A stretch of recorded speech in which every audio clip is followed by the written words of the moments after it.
That's all cinema. That's all the CineCasters podcast is. It's just like an hour-long commercial to get you to go check out our other channel. Yeah, exactly. Just one long elaborate plug to listen to something else. And also your website and my band. That's all it is. Oh, yeah. So it's actually several plugs for different things. But you got to go through the whole hour to get all of them. It's just commercials for other stuff we do. Welcome. You are entering a strange realm. A realm of what ifs. What if movies, television shows, and video games were better, worse, bizarrer, or downright different?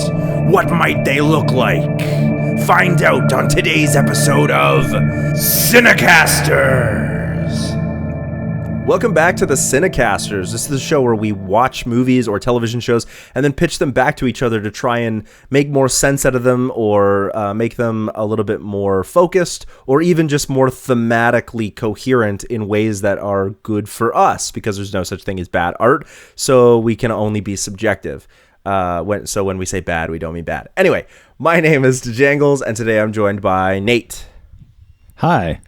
And today we are talking about the 1996 movie? 1993 It was 93. I thought it was 93. But 1993 90s, movie, Demolition Man with Sylvester Stallone.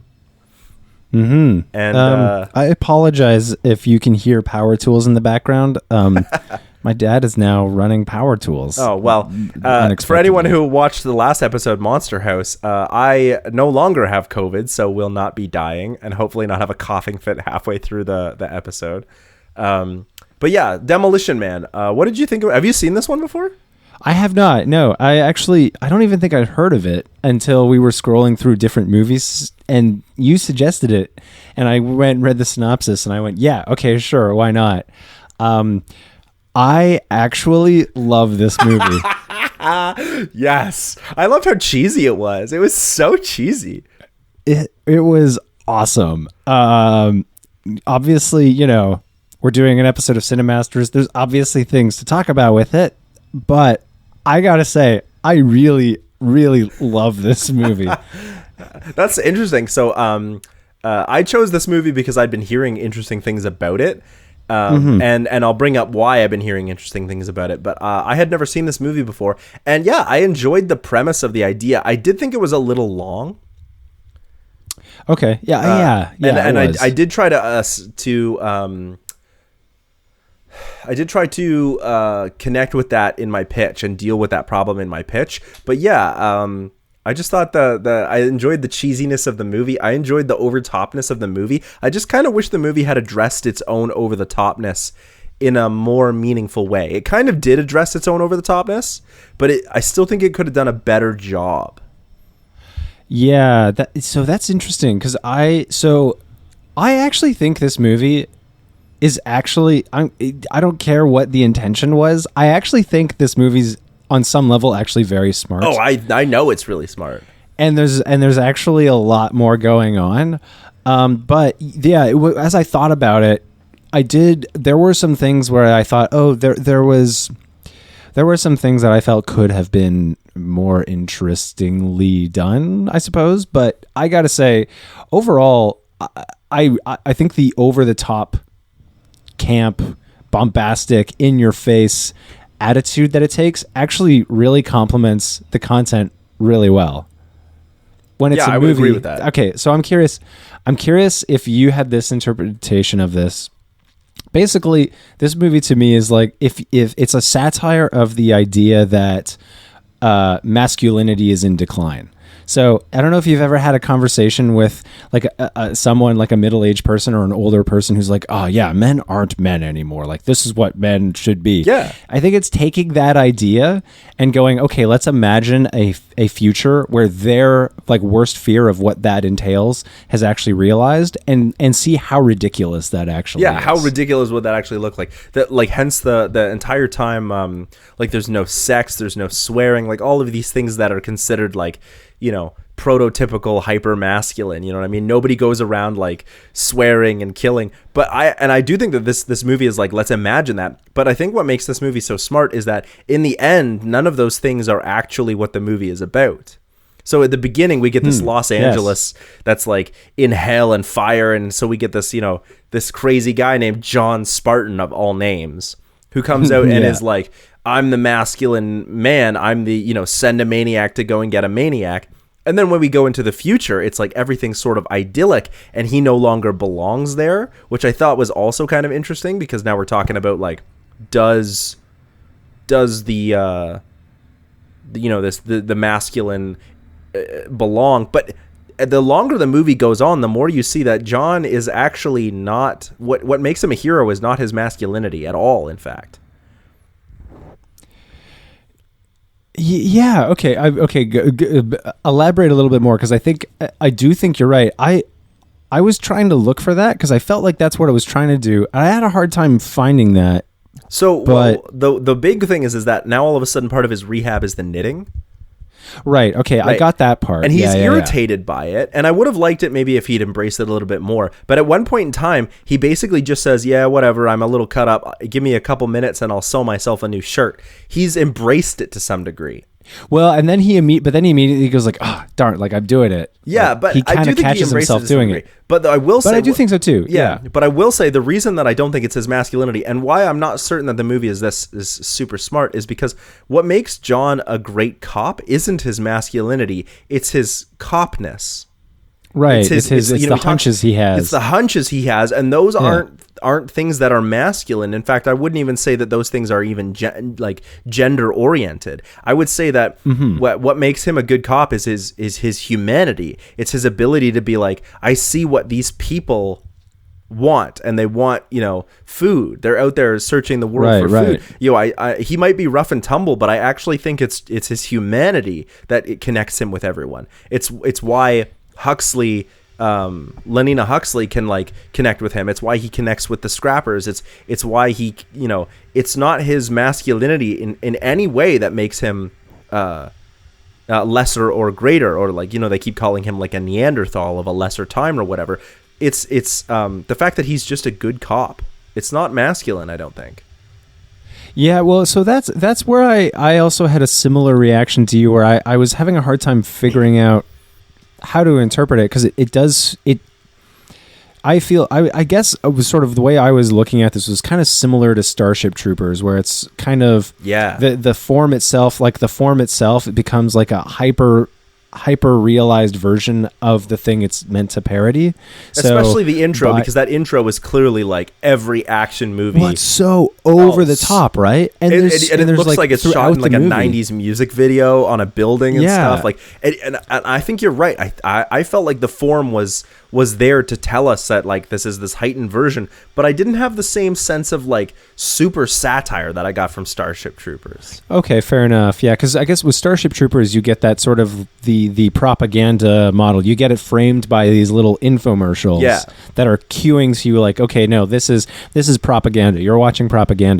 In this case, it's a little, I don't know, I want to say it's more subtle. It's not as clear as to whether it's intended to be satire or whether it's just this over the top action movie. And I think part of the reason why that's the case is because there is definitely some issues with pacing and staging where it's not as well, it doesn't seem as well put together, so you have room to doubt whether the craft of it, how much of it was actually intentional. And I think that's maybe, at least for me, why I was questioning some of it. But I do think there's so many cases where there's certain lines the characters say, or even just the way they interact. They don't give each other high fives. They give they do these and then rub their hands on then air they wave each other. and it's so funny. It's all so ridiculous. And it's hilarious. I thought it was actually funny, but it's taken to such an extreme. And you have on top of that, you have this guy who's running around and acting out these crazy action movie fantasies, stunts, where and even the way things are shot, you see, there's a shot where Sylvester Stallone opens a door and you can see all the veins in his arms, and you can see all, and it follows all of these very machismo 80s action movie tropes, and brings them so intensely into your face that they're funny, that they're funny, comical. But at the end, Spartan even says, he's like, if you stick together, you'll figure it out in the end. You know what I mean? Like you'll somewhere in between, you'll figure it out. And I think that's actually a more accurate reading of this movie, is that the machismo world that John Spartan is from is certainly not the best, version of the world, but neither is this like, super sanitized version where nobody can say what they mean and everything is all super clear. Clearly, we find out that Cocteau is actually, manipulating the whole system to try and create a world that's idyllic for him. Because at the end of the day, it really is like whose idea of what is correct, right? And in this case, we go with Cocteau's idea. What I think is interesting is that at that moment, especially when we get Lenina's partner, I can't remember the character's name, but he's wearing like the scrapper clothing. He's decided like he's an officer, but he's wearing the scrapper clothing. He's decided. What I feel like is that we're, instead of getting like a platonic dialogue in which two arguments are put against each other, and the better argument wins, what instead we get is what Hegel calls a dialectic, a synthesis. Right. In the end, it's these two versions, this hyper-masculine action movie and this super clean, I guess we might call it the feminine, because for lack of a better term, but this super clean sort of, wishy-washy world of the future. And instead what we get is kind of an amalgamation of the two, where John himself is still masculine, but he's like, this is the world I live in now, right? And he changes it, but he doesn't change it all the way back. Right. Yeah. Well, that was another thing that I felt like where the movie to me sort of dropped off was before I get into that, there's another thing I wanted to point out that I thought was actually really interesting, going back to this idea of like this masculine ideal. The two characters who sort of represent that are the Wesley Snipes character and the Sylvester Stallone character, who are both literally frozen and from the past. That's clever. And now, again, was it intentional? I don't care, but it's just a funny, image to me. They're relics of the past. Exactly. And there is also a line, the Sandra Bullock character has a line where like they're basically trying to watch how Sylvester Stallone's interacting with another police officer, and they go, wow, they're using such vulgar language. And she goes, oh, that's a way that like insecure heterosexual males used to like speak to each other in the past. Like there's some clear hints to the audience, like, okay, we're actually making fun of this on some level. I think they definitely were making fun of it, but at the same time, it's also like this over hyper masculine thing is set out to be like, that's John Spartan is going to be the one who saves us. But I think what's also interesting is and unintentional on this movie's part is that what we wind up with is that Simon, Wesley Snipes' character, Simon Phoenix, is actually just as masculine, but to the negative. Yeah. And unintentionally, but I do feel like what we wind up with here is hyper masculine versions of what is okay and what isn't okay winds up teetering on racism. Yes. Okay. I'm glad you brought that up, because that was one thing that there was a part of me that went, that reacted that way as well. Because what winds up happening is we get this, it's hyper masculinity is important. It's great. If there's a hard thing, then you need to buckle down and be, hyper masculine, and you got to have the muscles to do it. And you got to be Sylvester Stallone, and you got to Rambo your way the fuck out of this. Right. But then on the other hand, it's like the cause for the hardship is a black man doing all of those same things, but in a violent manner, which makes it out to be like there's white masculine and then there's black masculine, and one of them is good and one of them is bad. And I felt myself oftentimes being like, I don't like this. I don't like this.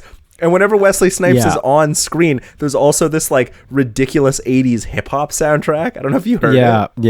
It's so cheesy. And I don't think that was the movie's intention. I really don't. But it's there, man. It's there. That was something else about the movie where because for me, one of the things I wrote down was I felt that his character, he didn't really have an ethos. Like we don't know, even when we see him in the beginning, we don't get a sense of why he's doing what he's doing.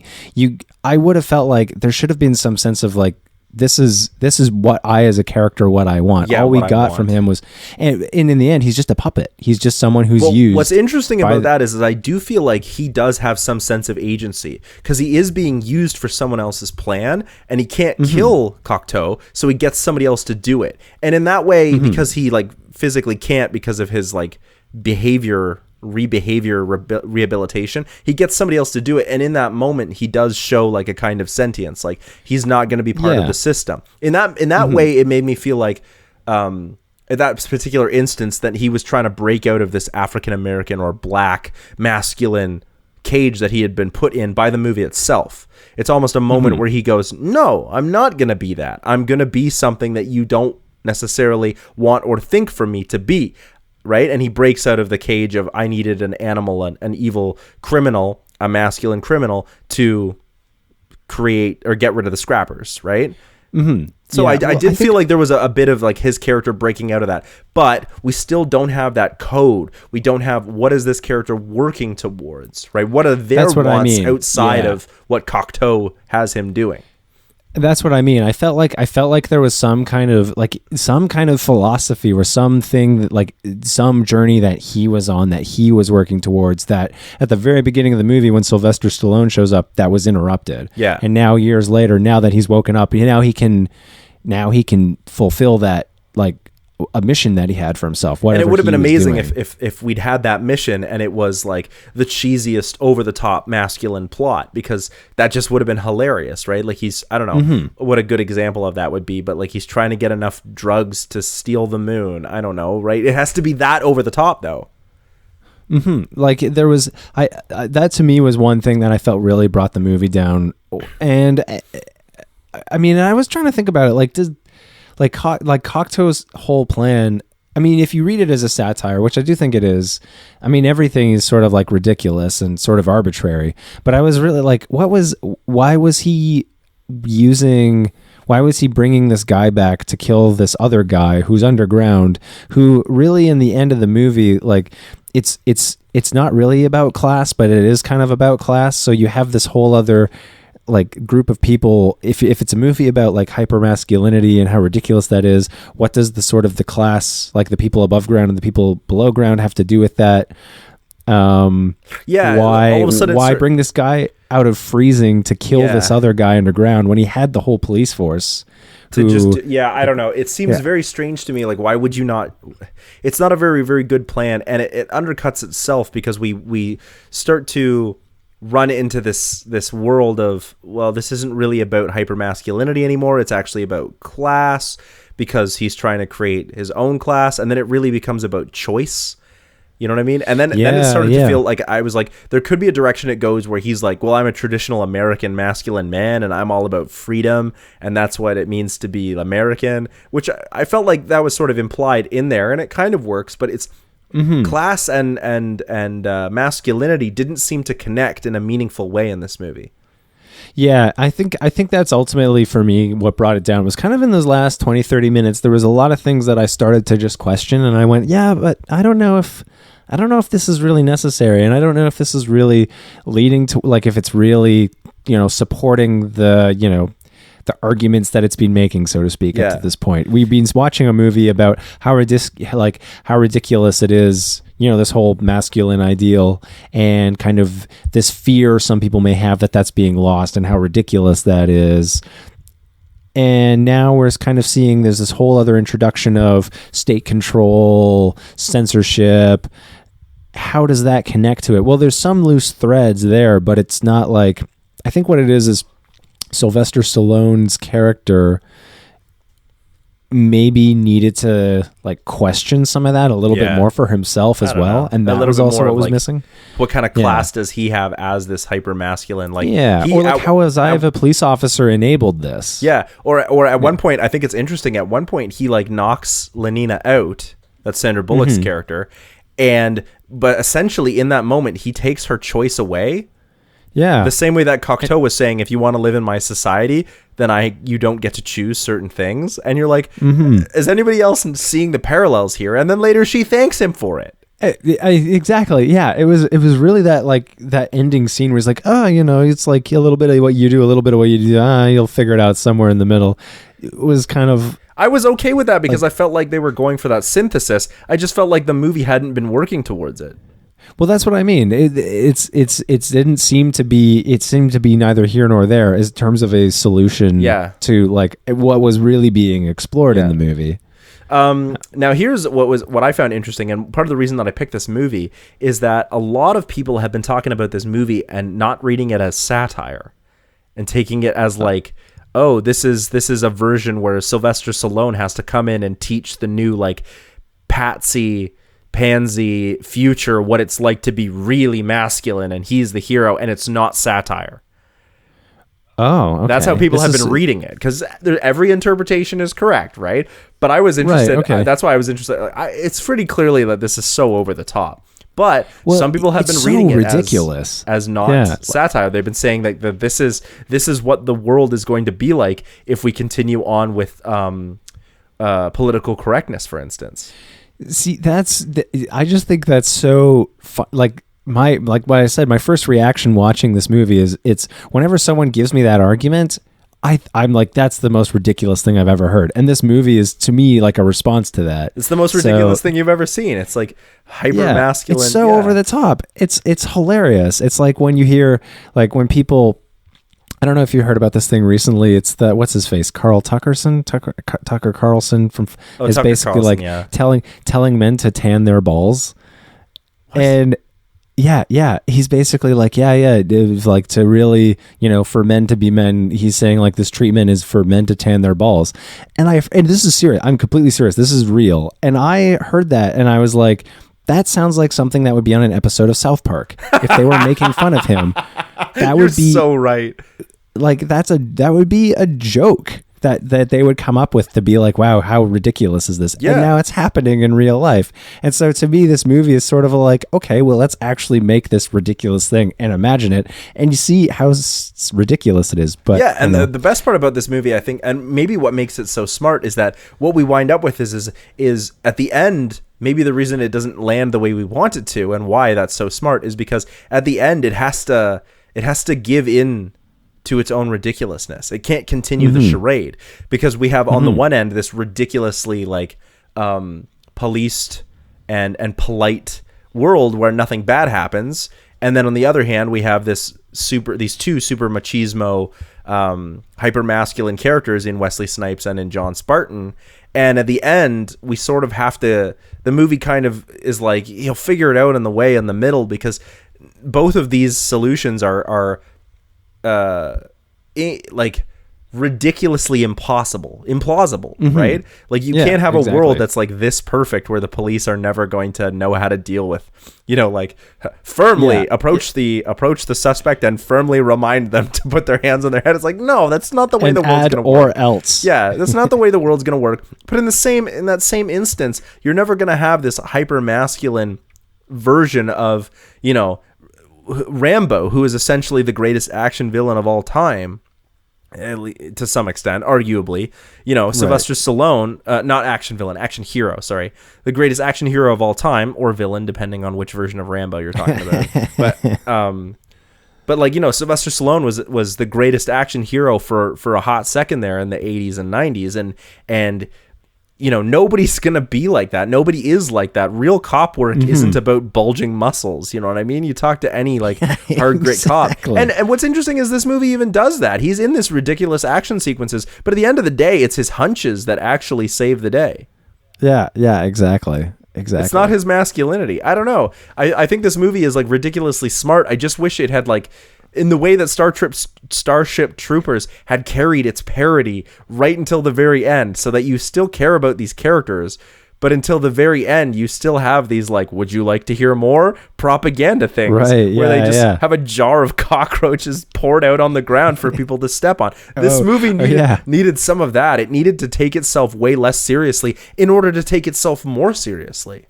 Exactly. I think it's really kind of boils down to that last 20-30 minutes where it suddenly, there is a bit of a tonal shift where it suddenly seems to become very serious about class. It's no longer like even when he eats the rat, He's like, this is the best burger I've ever had. And you're like I feel like the point of that is that he's making fun of like fast food. Like the fast food franchise, also the fast food, like the franchise wars, we'll come back to that, but he's making fun of fast food and he still eats it because like, well, it's a good burger and this is what the people made and I'm all about, you know what I mean? It's so ridiculous, but everything else up until that point has been ridiculous. It's been great. And then we reach the end and it's sort of like, now I've got to be this badass hero and fight, save the day, Wesley but it's not Snipes fun. It's not ridiculous anymore. I think it's less exactly. Okay, so I'm glad you brought up the franchise war because I forgot to write that down. But that was actually another thing that I thought was very brilliant about the movie. Yeah, when it's basically like, oh, okay, we've taken capitalism to an extreme, one company won out and dominated everything. There are no other restaurants. It's Taco Bell. It's like, that's hilarious. Okay, that's super interesting. Yeah, because in the version that I watched, they changed it. Oh, really? Yeah, because I knew this was going to be a thing because I could tell they overdubbed it. Oh, interesting. In the version you watched, I think it's the original, they said Taco Bell, right? Yeah, yeah. In the version that I watched, they overdubbed it, so it's still them saying Taco Bell, but they overdubbed the line so it says Pizza Hut.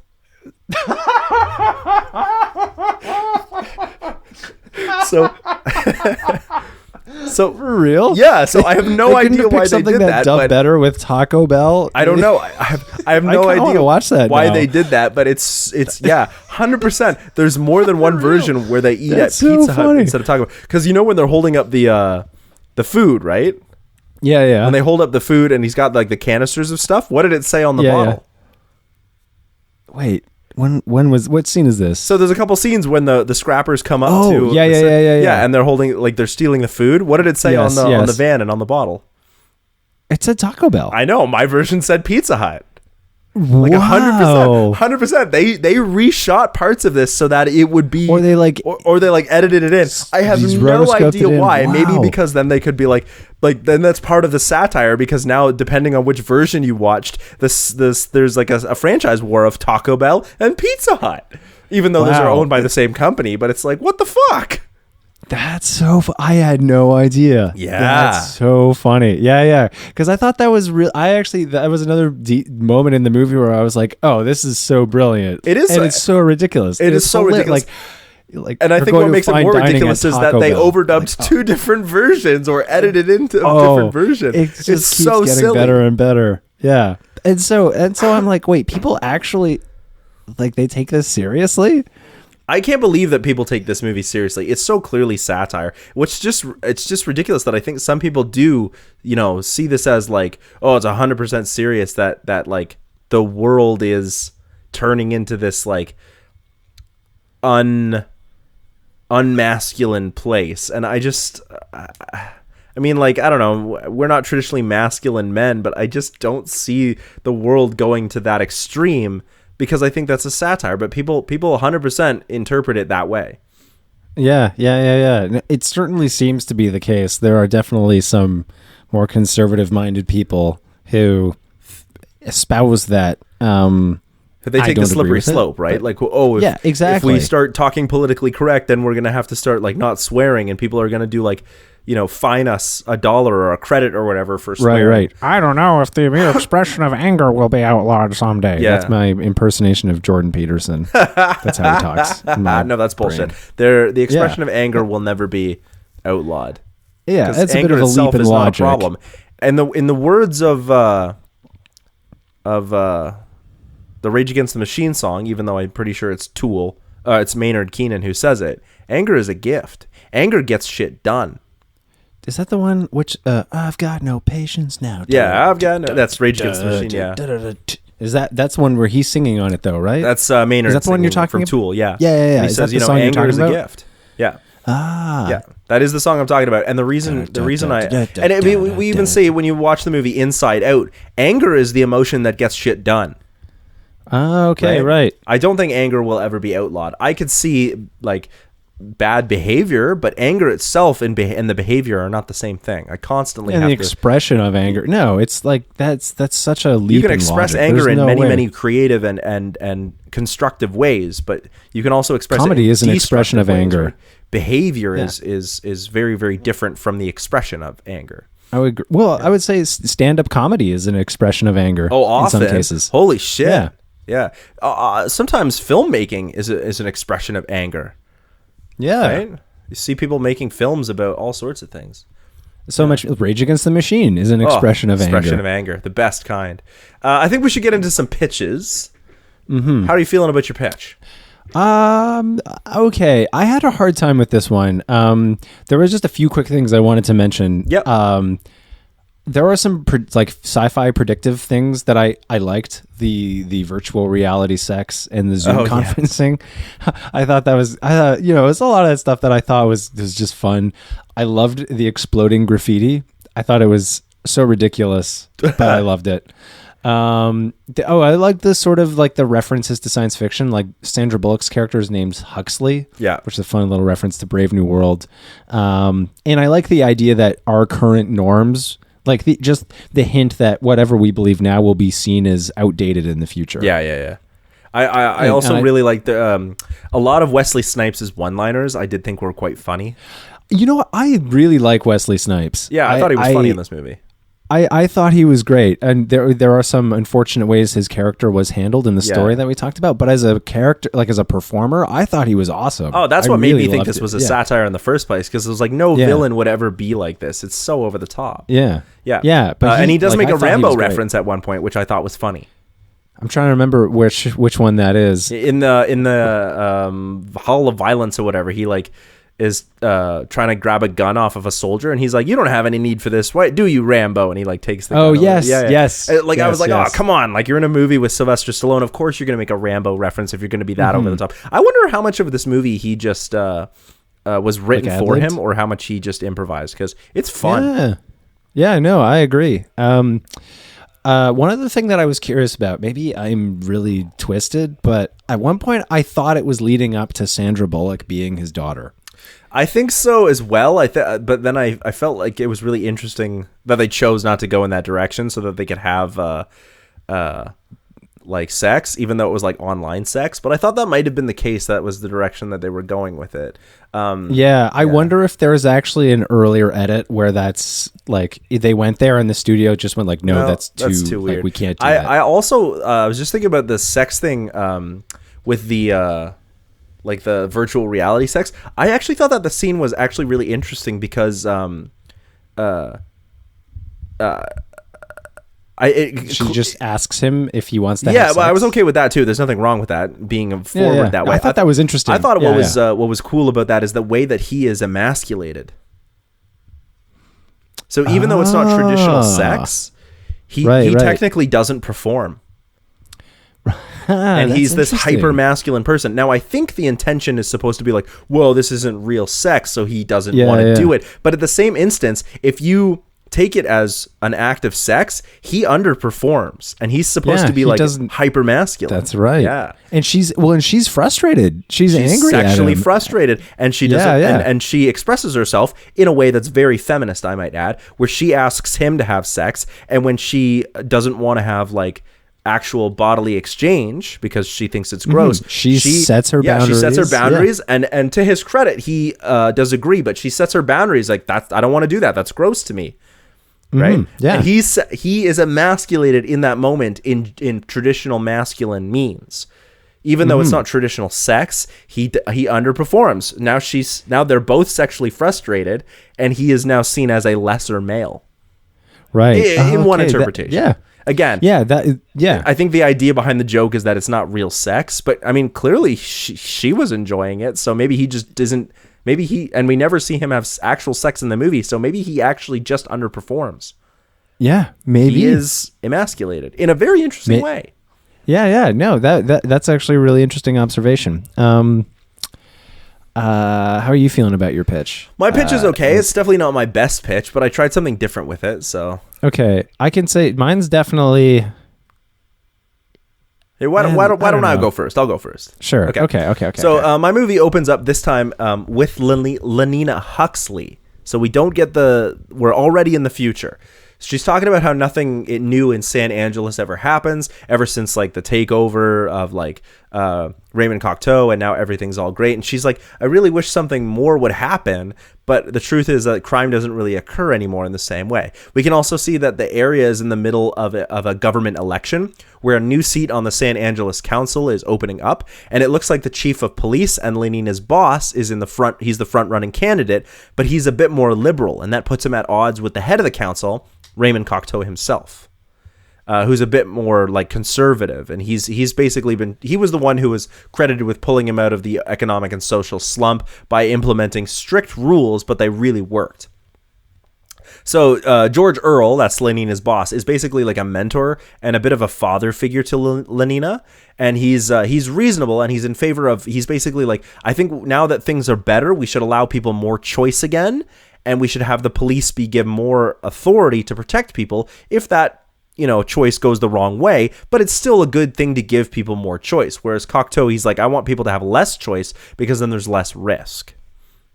So sort of that's the ideals that are going on around. Okay. So when a criminal from the past named Simon Phoenix wakes up and all hell breaks loose, he starts killing people and robbing, and it appears he doesn't even have a plan. He's just sort of like insane, going on a rampage. In response, George Earl decides, he's like, Lenina, I'm going to put you in charge of awakening a man named John Spartan, who was a loose cannon, but he had a moral code from the past. Oh, okay. So Spartan wakes up, and he's basically this like hugely disruptive, like macho masculine man, still probably played by Sylvester Stallone. And we see that his like violent macho methods do actually seem to work on Phoenix when he escapes from the Museum of Violence. So that whole thing in the Museum of Violence goes down. And just like when Phoenix had escaped, he points a gun at Cocteau, but he can't seem to pull the trigger. And it appears that Spartan saves Cocteau's life and then is invited to dinner.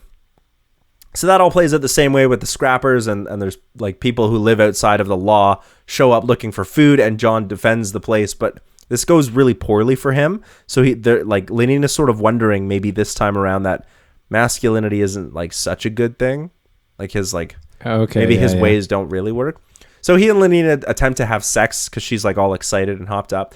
And they do it in the futuristic way, and he actually is emasculated the same way I talked about, because basically this way she's like, I don't know you and you don't really know me, but this way we can have like sex without any risk at all.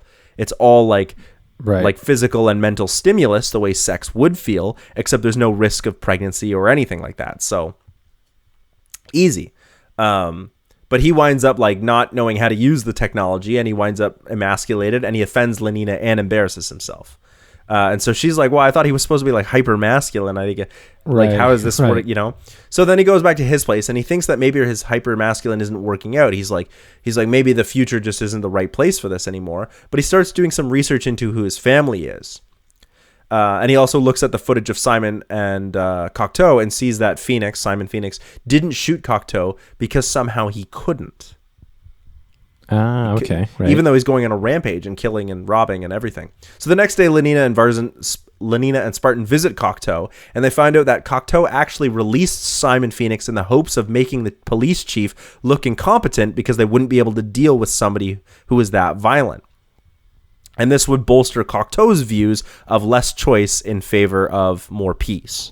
Right? Okay. As opposed to George Earl, who's in favor of policing if people get choice. Right.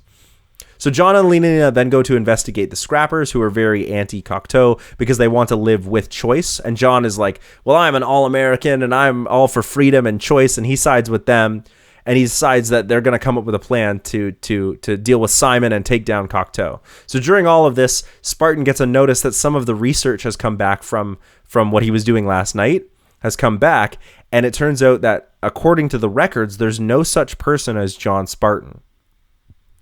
Oh. So Simon shows up, but he doesn't have a chance to talk to anyone about this. Simon shows up at Cocteau's place, and he can't kill Cocteau because he knows that, some things are just not adding up, about who Simon Phoenix is. So he has someone else kill Cocteau. But he's like, there's something weird going on with with who I am as Simon Phoenix. And now he's also starting to create an organized crime syndicate in place of the government, and crazy stuff's happening. So Spartan asks, how does Simon know how to hack into a database from the future? He's from the past. How does he know how to do half this stuff? And Lenina says, well, he must have been memory programmed how to do that. And part of the rehab procedure is to give new memories to a person to help with the rehabilitation. And Spartan looks into this and finds out that Phoenix's program was all the things to help him be like the greatest criminal ever. And he looks up himself and sees that all of the things that he was programmed with were things to make him a great cop and be macho. Okay. Right. So eventually the whole team of scrappers and police take Phoenix down, and he's captured, and they all win. And but as they leave, Simon leaves some files out for only John to see, and John takes a look at them. And then George Earl, the police chief, says, like, the winner was choice, and sometimes it's best like when things are done the old-fashioned way, like how John Spartan did his thing back in his time when he was given choice. And later that night, John looks at the files and he realizes that Simon and Phoenix and John Spartan aren't real people at all. They're facsimiles that have been created. And in fact, both of them were just regular civilians who had diseases that were incurable, and then they chose to be cryogenically frozen.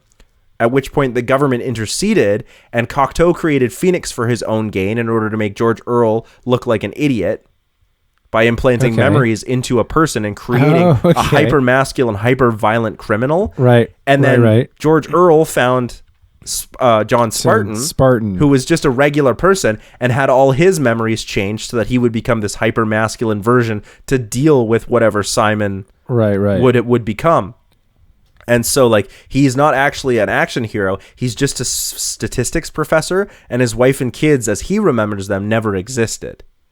He's like, I don't know about anything about who this person used to be, but apparently I was a statistics professor, and I had my whole brain and this whole persona of John Spartan, this hyper masculine action hero, created so that George Earl could fight whatever criminal and make himself look good. And in the end, John realizes he fought for choice when he himself never really had one. When he had choice. Interesting. Yeah. I think it was good that you focused on one, you picked one idea and focused on it, because I think that's one thing that the movie does suffer from is it kind of branches off into several different directions at the end. So I think that focus was a good choice. Well, the basic idea again was to like the fact that Phoenix and Spartan are so over the top. Mm-hmm. It turns out to be because they're actually like not real people. And they were created. Yeah. Exactly. There was a sort of an artificiality to that. Yeah. And so the artificiality that we see in the movie, the facsimile of the movie itself, is because of this falsehood within the movie. So that way we talk about the form actually like shows the function of the medium. Yeah, right? I like that. That's really cool. Yeah, I might steal some of that. Do it if I can figure out how to slot it in. But no, I like that. I thought that was pretty creative. It's probably it was one of my simple, shorter pitches actually too. Yeah. Mine's probably going to be shorter too. Essentially, mine's I actually I do it from Spartan's perspective. So it's like same kind of action movie start, and then he gets frozen, and then you wake up with him. Yeah. Like he wakes up in the future, and you kind of discover the world with him. And that's interesting. I feel like if you did it that way, you can kind of emphasize the humor a little bit more, because you're looking at it, you're watching it from his perspective as he's watching people interact and going like, is this how people interact now? But you're seeing it through his perspective, and he's going like, this is the way people are supposed to be. So it's even more comical. In mine, Simon has also been released, and I wanted to make him a little more conflicted. Like, you spend a bit more time with him. He wants to go and do but he's forgotten everything. All he knows is he has some mission, but he doesn't know why, and he's trying to figure out what's going on for himself as well. And he just knows that the target is this guy named Edgar, but he doesn't know who that is, and he doesn't know, like, he knows how to do things. He's very competent, but he's forgotten everything else. The world in which this takes place is much more censored. So the idea is that, like, Huxley wouldn't be able to have all the items that she has, because anything with any sort of violent imagery has been completely removed. The idea is that they have tried to create the perfectly peaceful society, and in order to do that, they have to remove anything it's kind of like equilibrium in that sense, but it's not that they've removed art, because emotion is bad. In this case, it's violence is bad. We have to remove anything that's going to provoke violence. So any music that is like sort of more like anger or aggressive. We didn't even talk about the commercials. Yeah. Oh, that's right. That was another interesting thing about the movie too. Was Yeah. this sort? Yeah, like how it's so commercialized that the music is now like they listen to commercials so recreationally. Yeah. Which I thought was an interesting idea. Oh, it's an too. interesting, like terrible idea, but an interesting idea. Sorry, I didn't mean to exactly. Go on. No, that's fine. Yeah, but essentially the idea is it's more censored. And Cocteau is a woman in my version. So, the other thing is Spartan notices there are less men around. There are men, but it's a world that's mostly dominated by women. And so Spartan, basically it's like as he's trying to catch, he's awakened to go and catch Simon, and anytime he tries to stop Simon, he just creates more of a mess, and it's kind of becoming a bit of like a public calamity. And during this whole time, him and Huxley are getting close. There's maybe the scene where they go back to her apartment, kind of like the way it is in the movie, where they do the virtual sex thing, and it's awkward and it doesn't work out. Anyway, there's the next encounter with Simon. Spartan's like fighting with Simon, but this time Simon gets his gun. And so Simon's been trying to get a firearm, and now he's got a firearm. And it's Spartan's firearm. Throughout the whole time, Spartan is like meeting with Cocteau, and Cocteau is sort of explaining like what happened, is like filling in the gaps in history. So as we discover the history with Spartan, this is how the audience learns about what happened. And essentially it's they're trying to create a world that has no crime. Even though he doesn't understand it, what he's realizing is like, oh, this is actually like, as a police officer, this is always what I wanted. I wanted a world where there was no crime. They've actually, even though it's like they interact in a way that I think is different and I don't understand it, this really is kind of what, if I think of what I wanted as a police officer, that's this. It's a world where there's no violence and there's no crime at all. Later, Spartan and Huxley get together. Huxley has slowly been like, he's been teaching Huxley more and more about like the way he lived life, and so she's starting to be more and more interested in it. And so in this version, they actually sleep together, like physically have sex. And afterwards, when they're talking, she's like, what was it like being frozen? And he basically describes being frozen as like being in this perpetual nightmare. Ugh. And she's like, oh, I thought it was like you weren't, like it was like being, in a really deep sleep. He's like, no, you dream, and it's you just dream like horrible things the whole time. Anyway, so Huxley wants Spartan, like, to help Spartan discover who his family is, because he'd mentioned a daughter. Well, she goes and she does the research, and it turns out she's actually his daughter. It's got old boy all of a sudden. And yeah. And she's like horrified by this. And she eventually, like, Cocteau, like, you get the sense that by now Cocteau is kind of being orchestrating everything. Yeah. And so she meets with Cocteau, and Cocteau's like, yeah, I know you're probably like really like ashamed and gross, like disgusted by this, but you understand now like why I can't allow people to do this. Like she's taking the way she's feeling and she's distorting it to make Huxley like go like, oh yeah, this is a reason why I've made it so that people can't like live like that anymore. Anyway, Simon shows up again. This time he finds Edgar and kills him. And Edgar had actually been the reason Cocteau wanted Edgar killed is because he had like this underground stash of like violent movies, like old movies, and he was one of the distributors for that. In this version, Spartan and Huxley, like, they arrive on the scene, but it's too late. Edgar is dead. Huxley is horrified. And they basically they confiscate all those movies, and then Huxley has to destroy them. Simon also, on like, now that he's fulfilled his mission, he's like, he's now trying to figure out, like, he's a fugitive and he's trying to figure out who he is. And he figures out that when he was alive, he was actually part of this group of people who were resisting the police. The police had basically entered into this like state of martial law, and he was trying to basically like protect people against this police force that had taken too much control. And so, but now he's going to go after Cocteau, and he's going to like, oh, I remember what I'm doing. Like, these people were my enemies before. I'm going to try and stop them. And so, but there's like this big event that's going on, and Cocteau's at the event, and Simon shows up and he kills Cocteau, and the whole world witnesses this. And Spartan shows up, he catches Simon, and there's like a fight with Simon, and in my version, whenever there's like violence on screen, it's actually very brutal and hard to watch, and so all the characters are like watching this and they're quite horrified by what they see.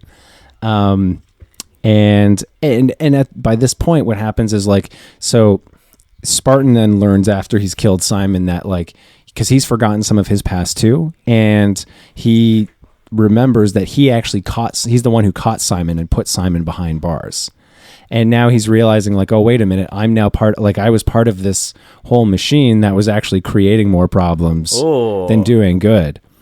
And now I'm just doing the same thing. I just, showed up at a scene where there was a guy who was killed. I wasn't able to save him. And now I just killed someone who's like, before he was trying to protect people from this brutal police force that I was a part of. But Huxley then shows up and arrests him for the murder of Edgar, because it was his weapon that was used to kill Edgar.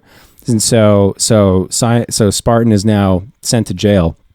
And what Huxley reveals to Spartan at the end when he's in prison is that, Cocteau constructed this whole event. She arranged for Simon to get out, for you to go after him, because there was people now in this world that was peaceful. People were now getting glimpses into the 20th century, and she was worried that all of this, like, and it's all kind of ridiculous. They all, they were watching violent movies, and she was worried they were going to be violent. Yeah. So she staged this whole thing where two people would do this really horribly violent thing, and the whole world would see it. So they would be horrified. And as a result, she would die, and she would be turned into a martyr. Oh, shit. And so because Huxley has now she's elevated, like she's climbed the ranks of the police force, everyone supports her, and she takes Cocteau's place. And she then reveals to Spartan, she's like, and part of Cocteau's plan was that like men were slowly going to be phased out. The only way to get rid of this like masculinity that was the cause of violence. Get rid of men. We can genetically, exactly. It's kind of comical, right? Yeah. Like you're taking it to an absolute extreme. But the whole idea is like, we can just, we don't actually have sex to procreate anymore. We can use science, and we can just have a world full of women.